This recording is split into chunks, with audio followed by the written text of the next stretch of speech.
प्यारे बच्चों, कैसे हैं आप? आज हम लाए हैं इकाई 6 के महत्वपूर्ण वस्तुनिष्ठ प्रश्न। तो प्रश्न शुरू करते हैं। पहला क्वेश्चन है, एक उत्तल लेंस मुख्य अक्ष पर रखी वस्तु का वास्तविक प्रतिबिंब बनाता है।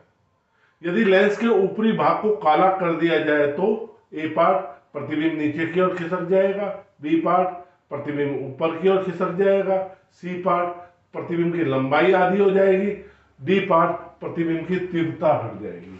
देखिए, ये लेंस था, ये प्रतिबिंब बना रहा था। इसका कैसे प्रतिबिंब बना रहा था?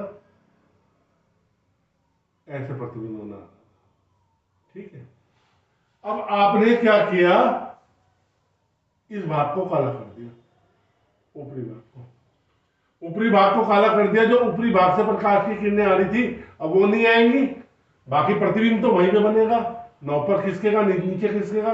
जिस जगह प्रतिबिंब बन रहा था उसी जगह प्रतिबिंब बनेगा, पर इसकी तीव्रता आधी हो जाएगी।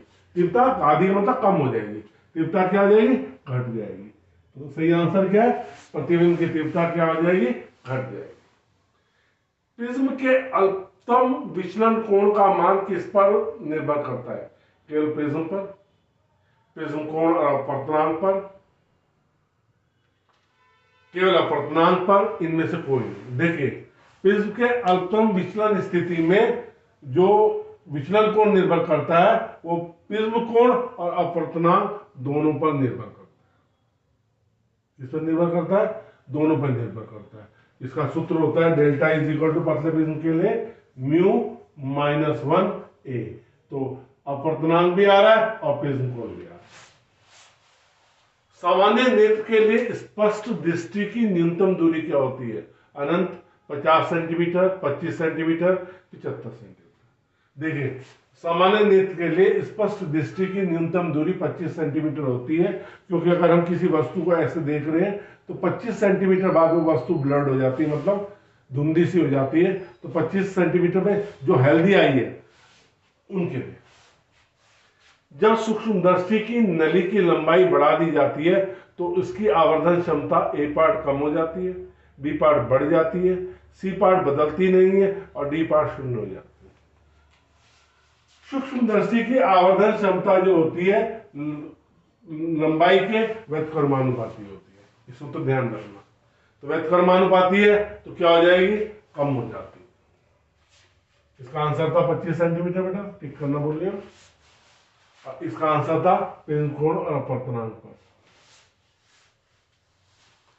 एक किरण पुंज वायु से जल में प्रवेश करती है, निम्नलिखित में से कौन सी राशि अपरिवर्तित रहेगी? आयाम, तरंगदैर्घ्य, आवृत्ति, चाल।